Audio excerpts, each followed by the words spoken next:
It was one of those things no one ever doubted. The first people on this continent were the Indians. Period. No reason to believe otherwise. But 2 summers ago in the town of Kennewick, Washington, a skeleton turned up that could turn out to be the missing link between what we thought to be the truth and what actually is the truth. A truth, if it is the truth, that the Indians are not happy with and would just as soon leave well enough alone. The story of Kennewick Man started out like an ordinary murder mystery. July 1996. 2 college students wading through shallow waters near the edge of the Columbia River literally stumbled on a human skull. The county coroner, thinking he might have a recent murder on his hands, called in Jim Chatters, a local forensic archaeologist, to investigate. The whole skeleton was scattered on the beach, just strewn in the mud of the reservoir. When Chatters assembled the bones of an adult male on his office lab table, he knew right away this was not a recent case. Who did you think he was at first, when you first examined him? It looked like he was probably a white settler, a European settler.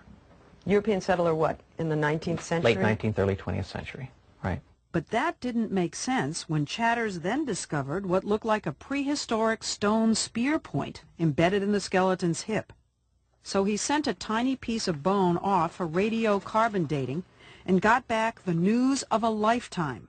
The skeleton on his lab table was over 9,000 years old, one of the oldest intact skeletons ever found in North America, a scientific treasure. And I just kind of let out a hoop and just, I don't believe this. Then he got to work. Chatters searched the bones for clues to solve the puzzle of this ancient man's life. He even got a name, Kennewick Man. Do you know how tall he was? He was most likely around 5'8" or 5'9", quite tall for an early hunter-gatherer. Do you know how old he was? He was somewhere between 40 and 55 years. Oh, that's old. That's old for those times. What else did you figure out? Well, there's a lot of poise to him. Poise? Poise, yeah. You get a How sense do you of know poise. that? Well, he's been injured a great many times. Just beat up like no one I'd ever seen before, actually. And yet, there's a tremendous amount of symmetry to his body, as if despite all that, he's carrying himself erect and even, particularly his face. So he's not grimacing in some strange way that changes the musculature or his bite or anything like that. Chatters got to the point where he was almost communing with Kennewick Man, who he thinks may have looked like the actor Patrick Stewart. Was he handsome? In the sense that handsome people are those with a high degree of facial symmetry, yes. Kennewick Man was coming to life before Chatters' eyes. He wanted to learn more, but he had a problem. We regard human remains as sacred, period. Armand Minthorn is a religious leader of the Umatilla Indian tribe. The Umatillas, together with 4 other local tribes, said that any man who lived along the Columbia River 9,000 years ago had to be their ancestor. They demanded the right to bury him immediately. Our older people tell us that when a body goes into the ground, that's where it's to remain until the end of time. It's been removed. It's violating everything that we know. The Indians thought they had the law on their side, specifically a federal law passed in 1990 that gave Native Americans the right to the remains of their ancestors. But that's where things got dicey, because based on his preliminary research, Jim Chatters speculated that Kennewick Man was probably not an ancestor of the American Indians, which would mean the Indians may not have been the first people in North America. He showed us a cast of an Indian skull here on the right and compared it to a cast he made of Kennewick Man's skull. See the angularity here? The angle that it forms. Right. That's very typical American Indian. It's a very round head as opposed to a long, narrow head. He just jumps out at you. You could put this one in a crowd of Native American skulls. I mean, you could put him in with 100 of them and you'd still pick him right out of the crowd. Could someone else have been on this land alongside or even before the Indians? Could there have been a whole group of people here no one has ever heard about? Chatters knew he needed help, so he called Doug Owsley at the Smithsonian in Washington, D.C., one of the nation's leading forensic anthropologists, and told him what he had. Did you not think, wow, this could be a significant, major find in my field? Terribly significant, because for one thing, his description seemed to fit what we were seeing in some of the other skeletons. Owsley says there are bones from 4 other skeletons from the same period, including this one called Spirit Cave Man, which also show features that are distinctly non-Indian. We can measure the length, for instance, the length of the skull. We can measure the breadth of the skull. His skull shape falls way outside the range for modern Native Americans. The questions that everybody is so nervous about as to whether the Native Americans were here first, has that not already been answered by him? Well, he's only one individual. Kennewick's only one, too. That's right. So to the existing body of knowledge, one more can add a great deal. But I'm asking about the central question of concern. Who was here first? Doesn't he already challenge that? He challenges it. He challenges it. He does. Owsley says there's also a fight over Spirit Cave Man. A tribe in Nevada is trying to rebury him, too. If we have skeletons that are that ancient that come out of the ground and there's no opportunity for us to look at them, no opportunity to learn, then we will never have questions. We'll never answer these questions of the past. We're talking about our history. We're talking about American history, yes. So Owsley arranged to fly Chatters and Kennewick Man to the Smithsonian and bring together the most knowledgeable experts in the country. They were eagerly awaiting the skeleton's arrival, but Kennewick Man never came. That's because of the U.S. Army Corps of Engineers, which controls the land where Kennewick Man was found, and therefore had to decide what to do with him. Despite pleas from the scientists, the Corps sided with the Indians and ordered the bones turned over to them for burial. Owsley was beside himself. He and 7 scientific colleagues filed suit to stop the Corps. He says he had no choice.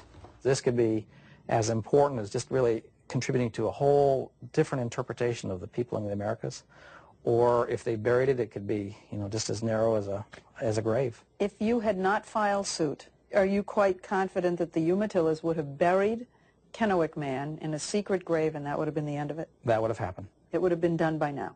Long ago. Do you see why the scientists, do you understand why they want to know more about this man, why they want to study it?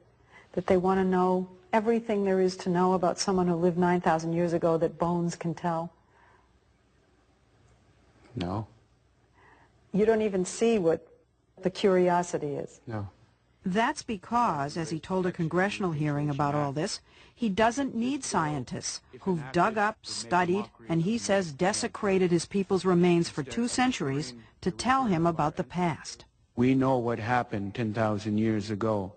I know what happened 10,000 years ago at home along the Columbia River because my teachings from my older people tell me how life was 10,000 years ago. And the scientists cannot accept the fact that just because it's not written down in a book, it's not fact. It's fact to me because I live it every day. Does your religion specifically tell you that you were the first people here? Yes.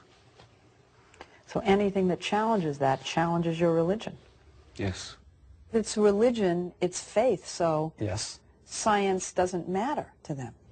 People are free to believe what they want to believe, but I think we're resisting the right for them to force that on others. I think that this is information that the American public has a right to know. My oral histories don't tell me of non-Indians being here 10,000 years ago, 9,000 years ago. But this could be the evidence. He Could could be be. the evidence. But there seems to be a disconnect, because if you don't let the studies go forward, then how can you find out? We don't want to find out. Do you think that this is an attempt on the Indians' part to control history? Yes. In a word, I do. They've got a history now, the way it's laid out, that fits their present-day political needs quite effectively. If that history changes, it may not fit so well. Chatter suspects that the tribe's fight against further testing of Kennewick Man is based largely on fear.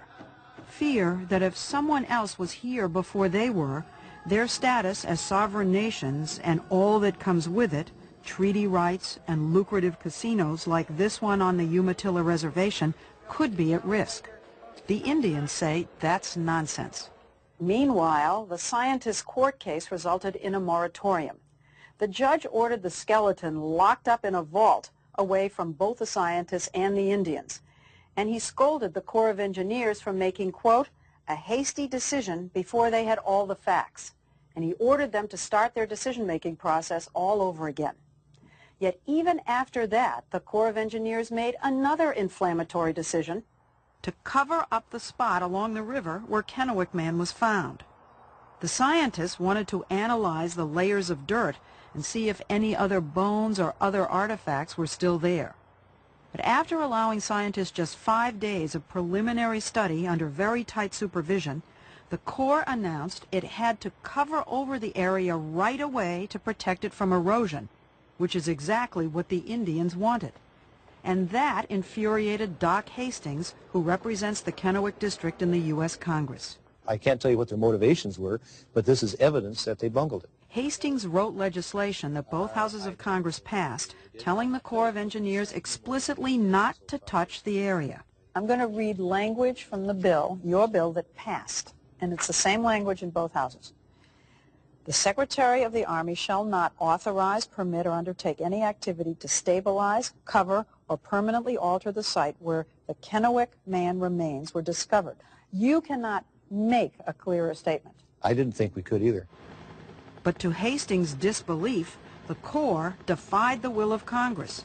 Before the bill could be signed into law, the Corps of Engineers sent in trucks and helicopters to drop 2,000 tons of rocks and dirt on the site. It spent $175,000 to cover over an area archaeologists say is one of the most important in the country. They dumped the rock right on. If there were any bones left of Kennewick Man, they were in the mud in the reservoir, and they dumped it right on the reservoir mud. Now all those bones are buried. Anything that's left there is certainly buried beyond access. Yeah. Which is basically what the tribes want. Right. This is what the site looked like when they were through. The Corps of Engineers maintains that it has now protected the area for future scientific study. Come down over this way. But Shatters showed us why he doesn't think that's possible. It's going to be very difficult to do anything here. These are trees. These are going to have roots that go down. Oh, yeah. Be like going through a wire fence. Have you ever seen anybody do anything like this to protect a site? No, because the point is you want to be able to get at it again. Well, it looks as though the point here is not to get at it again. Yes, it certainly does look that way. The man responsible for the Corps of Engineers' decisions on Kennewick Man isn't talking. Lieutenant Colonel Don Curtis, who was the head of the Corps' Northwest District, declined our request for an interview. We wanted to know why the Corps kept siding with the Indians instead of the scientists. The court case has yet to be resolved, so Kennewick Man is still locked in the vault in this laboratory, his secrets locked in with him. The scientists, in what they propose, is unfair. It does not consider my lifestyle. It does not consider an Indian's lifestyle. It does not consider my religion. I really want to learn this man's story. To not be able to learn from his skeleton, I think, is the ultimate denial of his place in history. Later this week, Kennewick Man will finally be transferred to the Burke Museum in Seattle, where the government will begin preliminary tests to determine who he is and whether he belongs in the hands of scientists or back in the earth.